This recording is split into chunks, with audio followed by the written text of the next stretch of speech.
Hi folks, and welcome to the channel, and a new type of video I'm trying out for size. This is Ian's Movies by the Month.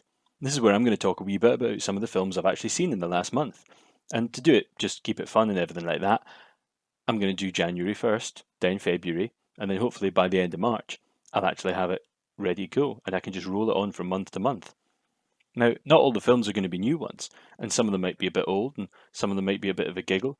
So let's just try and keep this fun, and hopefully it'll help to recommend some movies for you guys to check out, or just to avoid if they're rubbish. And it could grow a bit of arms and legs, maybe we'll move into TV and stuff, and it might turn out to be way too much effort, so I might amend it or change it down the line. But anyway, let's just give it a shot. And kick off with January. And since I started out by watching movies at home this year, let's start there before we saw it at the theatre. Now, I've always believed that one of the best ways to kick off a new year is to see a good film, and if that film's good, hopefully it'll turn out to mean that the year's going to be good as well. And it turns out that this year I managed to start things off with a cracking film, and it was a wee indie sci-fi film called Solis. It's a really simple premise. This guy wakes up in a broken escape capsule on a spaceship after his space mining base blew up, and he's getting hurtled towards the sun with no control, and the power's kind of failing, and everything's going horribly wrong. But luckily, there is a rescue ship coming to help him, but it's touch and go if it's going to get to him before everything fails and he dies, or before everything breaks down and then the sun burns him up. And Solace is a great wee movie, in part due to the fantastic performance of Stephen Ogg, and he's the main character in this. You might know him because he played like a guy in Westworld, and he was Trevor in the computer game GTA 5. And also for Alice Lowe. Now, she's a British actress, who you only actually hear her voice in the film, you never get to see her. But she also made that film Prevenge a couple of years ago, and she basically turns up in pretty much every small indie Brit movie and a lot of short films, and she's kind of like a well-kent face over here. And the pair of them managed to get across a really huge amount of character and character emotional beats in a very short space of time. I just don't have any coordinates. I need coordinates, Holloway. Okay, but I don't have any coordinates, Commander. Give me something. Describe what you see.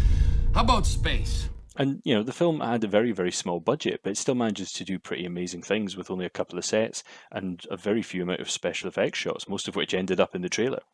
And if anything's to said against it, it's maybe a wee bit too reminiscent of Danny Boyle's Sunshine, and it's also quite a lot like that film where Ryan Reynolds is buried alive in Iraq, and he's on the phone to like his mate. But it's understandable. But this is actually a pretty solid film. It's a really good and interesting one to watch, and I'm not going to tell you how everything turns out in the end. But I will say, it gets 4 out of 5 stars, and I think it's well worth seeing. Another film I saw was The Irishman. Yeah, Scorsese's like 3-hour-long gangster epic that's probably more famous for all the digital de-aging technology they use to make everybody on it, well, a little bit less old than they actually are in real life. And anyway, this is the true story of an Irish hitman working for the mafia. And it's also got a lot of stuff about the Teamsters and Jimmy Hoffa, stuff that I honestly didn't really know much about before I saw the film. And it works really well because it feels a lot like Goodfellas and Casino, but it's kind of its own thing because it really is focusing on like the older years of like a gangster who hasn't like died or spent too much time in prison, although they do spend a bit of time in prison in it. And it's probably a little bit too long at 3.5 hours. And it might have worked better if they'd actually released it as a miniseries, which you think they would have done because it being a Netflix thing. But at the end of the day, it's still an awful lot of fun. And it's another 4 out of 5. Really enjoyed it. Another film was a lot of fun, was The Babysitter. And The Babysitter is a funny one because it's this kind of bonkers comedy about this young lad who's kind of a nerdy kid at school and gets bullied a bit. And he's got this older, pretty babysitter who's, also kind of his best bud. And she turns out she's really cool, and he goes to bed when his parents are away, and she brings over some pals. And, well, I'll not actually spoil what happens, but there's a really, really fascinating midpoint turn in this movie, and it's really unexpected. And if you don't know anything about this movie, go into it blind and you'll have a really good giggle. Again, it's just on Netflix. So what I will say is, it does get a little bit bloody, there's quite a lot of swearing, but it's really, really funny. It's kind of blackly comic, and it's got loads of like clever nods to funny like cliches from other movies and stuff. I will say it does meander a little bit and it borders on the edge of being a bit too silly a couple of times, but it's that kind of movie where you don't worry about that because you're just enjoying how fun and clever it is. And it's a really good laugh.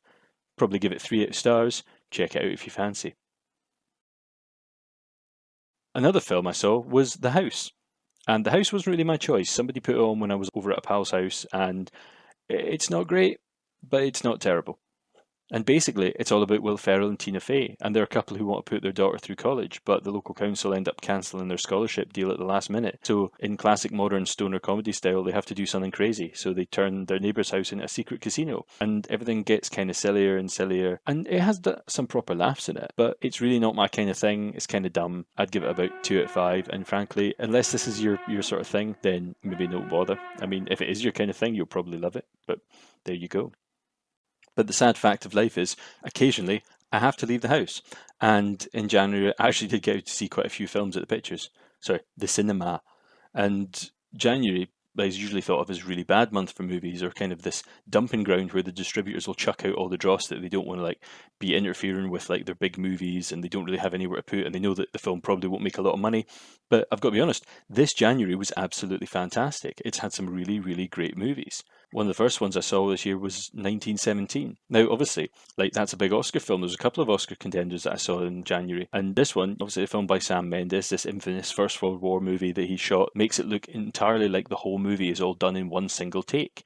And obviously it's not, and you can kind of tell when there's been some cuts put in it and stuff. But it's really, really good. It's this whole story about two young soldiers traipsing across this no man's land full of trenches and dugouts and ruins and over the fields, and there's abandoned houses, and they're constantly under fire and bad things happening. And they're trying to take this message to the front line, and they've got to get there quickly, because if they don't get there by the next morning, there's going to be a whole battalion that's just going to walk into a massive trap and they're all going to die. So, I mean, it's pretty much the definition of a ticking clock movie. And it's kind of a genuinely harrowing experience at times. There's a few moments of proper hope and some really sad bits as well. And frankly, I absolutely loved it. I mean, there's an awful lot that could be said about it, but it's quite a basic premise, and suffice to say, I've kind of covered it. And technically, it's almost a perfect film with a really, really solid, if kind of functional at times, script. But the performances were great as well. And a few folk have complained that you never really get to know the characters that well, and you don't really get to engage with them and really feel for them because of that. But that didn't bother me. I heard the same things about Dunkirk, and I absolutely loved Dunkirk. So there you go. I mean, if you're just willing to just go with it and accept that these could be anybody, and it would just as easily be somebody you know, then you should be able to engage with it perfectly. And honestly, I'd give this a 5 out of 5. It's an absolute must-see, especially if you're into war films at all, or you're just interested in the war that now has actually passed out of living memory. And another war movie I saw was one called A Hidden Life. This is a strange one. I mean, it's an absolute masterpiece of a movie, and it's by Terrence Malick, who's this crazy art house genius who makes kind of dreamlike but really affecting films that only sometimes actually have a plot. Sometimes they're a bit more just kind of abstract, or they're just sort of random scenes thrown together. He made films like The Thin Red Line, The New World, and The Tree of Life, and a bunch of other ones that you've maybe caught one at some point, and you maybe liked it, and you maybe thought it was a bit weird. But anyway, he did this one about this Austrian farmer who's like a conscientious objector, and he refuses to swear allegiance to Hitler and to the Nazis. And that leads him to being him and his whole family getting shunned by the neighbours, and he gets thrown in jail eventually. And it's an absolutely beautiful film, and it's got a really amazing score, and the performances are really good. I mean, the only problem with it is occasionally it does feel a little bit too artsy, wanky, and it is kind of too long. It's like 3 hours long or so, and a lot of it feels kind of repetitive.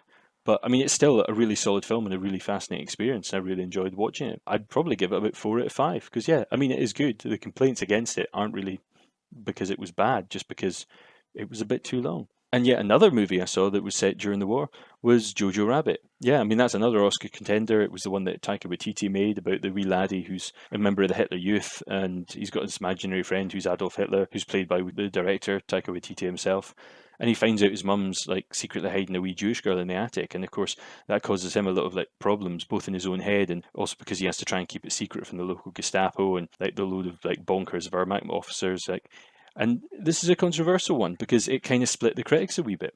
And an awful lot of people thought that it was bad because it was treating the subject matter too comedically, or it didn't make enough of a big thing about the Holocaust, which I didn't think was a really fair criticism because, yeah, it has a Jewish character in it and she's hiding from the Nazis, but she doesn't know anything about the Holocaust, and nobody else in the film does either because they live in a small town in the middle of nowhere. The fact is, it's got some really heartfelt moments, and it's also genuinely very, very funny.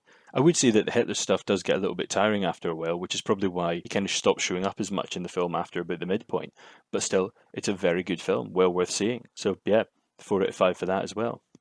And that brings me to the last film I saw in January. And for a change, that wasn't actually a war film.